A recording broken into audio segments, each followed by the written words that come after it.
ഇന്നത്തെ ഒരു വീഡിയോ എന്ന് പറഞ്ഞാൽ നല്ലൊരു ജൈവവളമാണ് നിങ്ങൾക്ക് വേണ്ടി ഞാൻ ഷെയർ ചെയ്യുന്നത്. ഇത് നമ്മുടെ റോസ പോലുള്ള ചെടികൾക്കും എല്ലാ പൂക്കളിടുന്ന ചെടികൾക്കും അതുപോലെ തന്നെ പച്ചക്കറികൾക്കും ഒരുപോലെ ഉപയോഗപ്രദമാണ് കേട്ടോ. ഇത് നമുക്ക് 2 ഇല പ്രായം മുതൽ ചെയ്തു കൊടുക്കാവുന്ന ഒരു വളമാണ്. അതായത് ചെടികൾ ചെറുതിലേ മുതലേ നമുക്കിത് ചെയ്തു കൊടുക്കാം. ചെടികളിലെ വളർച്ച വേഗത്തിലാക്കുന്ന എല്ലാ ഘടകങ്ങളും ഇതിൽ അടങ്ങിയിട്ടുണ്ട്, എല്ലാ മൂലകങ്ങളും ഇതിൽ അടങ്ങിയിട്ടുണ്ട് കേട്ടോ. അതുകൊണ്ട് തന്നെ നമ്മുടെ ചെടികൾ പെട്ടെന്ന് തഴച്ചു വളരാനായിട്ടും ധാരാളം മൊട്ടുകളും പൂക്കളും ഒക്കെ തരാനായിട്ടും സഹായിക്കുന്നു. അതുപോലെ തന്നെ നമ്മുടെ പച്ചമുളക് തൈ, പാവല്, വെണ്ട, വഴുതന എല്ലാ പച്ചക്കറി തൈകൾക്കും ഇത് ഒരുപോലെ യൂസ്ഫുള്ളാണ്, ഒരുപോലെ നമുക്ക് ചെയ്തു കൊടുക്കാവുന്നതാണ് കേട്ടോ. നല്ല രീതിയിൽ കായ്ഫലമൊക്കെ തരാനായിട്ടും ഇത് വളരെയധികം സഹായിക്കുന്നു. അപ്പം വീഡിയോയിലേക്ക് പോകുന്നതിന് മുമ്പായിട്ട് ഇതുവരെയും എൻ്റെ ചാനൽ സബ്സ്ക്രൈബ് ചെയ്യാത്ത പുതിയ കൂട്ടുകാരുണ്ടെങ്കിൽ പ്ലീസ് ഒന്ന് സബ്സ്ക്രൈബ് ചെയ്യാൻ മറക്കല്ലേ.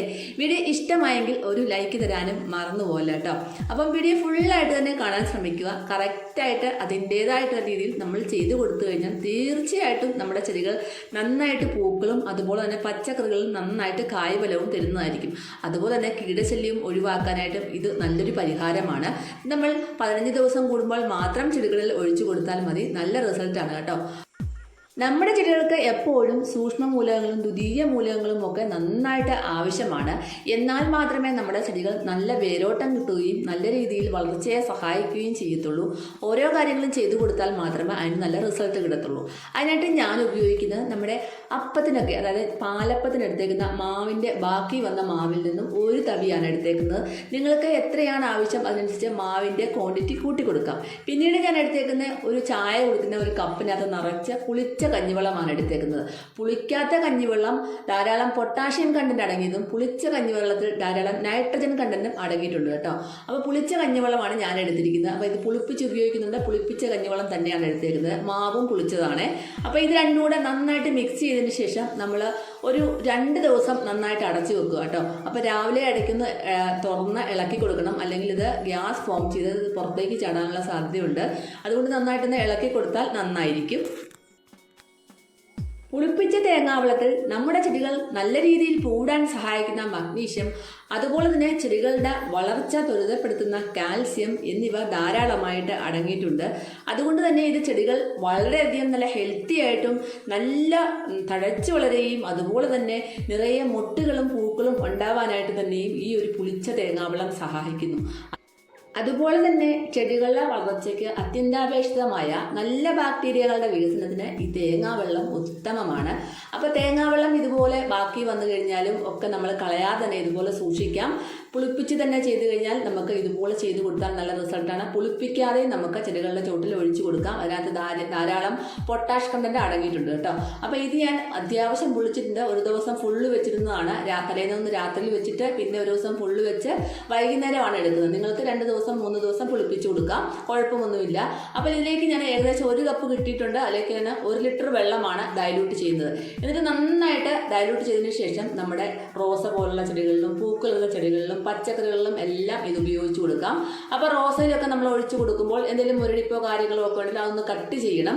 അതുപോലെ തന്നെ നമ്മൾ കരിയാറായ പൂക്കളൊക്കെ ഉണ്ടെങ്കിൽ ഒന്ന് കട്ട് ചെയ്തിട്ട് മാറ്റണം. എന്നിട്ട് അതിൻ്റെ ചുവട് നന്നായിട്ടൊന്ന് ഇളക്കി കൊടുത്തതിന് ശേഷം ഈ ഒരു ജൈവവളം അതിനകത്തേക്ക് ഒഴിച്ചു കൊടുക്കാം. ഉള്ള മണ്ണിലേക്ക് ഒഴിച്ചു കൊടുക്കുമ്പോൾ തന്നെ പെട്ടെന്ന് വേരുകളിൽ അത് പിടിച്ചിട്ട് പെട്ടെന്ന് നമ്മുടെ ചെടികളുടെ വളർച്ച വേഗത്തിലാക്കുന്നു. അതുകൊണ്ടാണ് കേട്ടോ.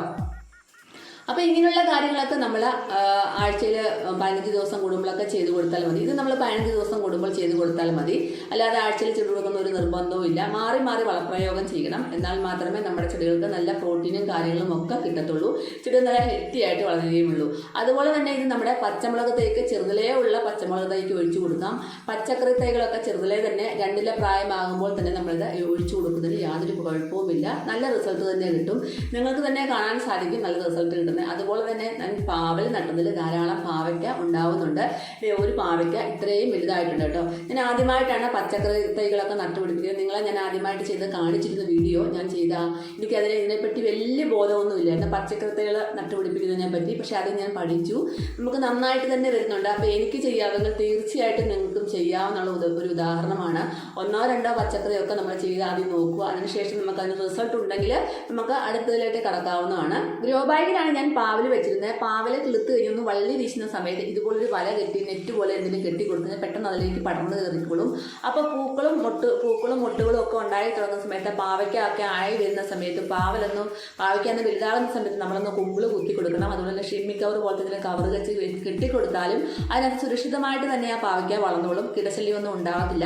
പിന്നെ പുളിപ്പിച്ച കഞ്ഞിവെള്ളം നല്ലപോലെ കട്ടയായിട്ടിരിക്കുമ്പോൾ അതൊന്ന് തേച്ച് ബ്രഷ് ചെയ്ത് കൊടുക്കുന്നത് നല്ലതാണ്. കിടങ്ങളുടെ ശല്യത്തിന് പുളിപ്പിച്ച കഞ്ഞിവെള്ളമൊക്കെ തളിച്ച് കൊടുക്കുന്നത് നല്ലതാണ്. അപ്പോൾ എല്ലാവരും ഒന്ന് ട്രൈ ചെയ്ത് നോക്കാൻ മറക്കല്ല കേട്ടോ.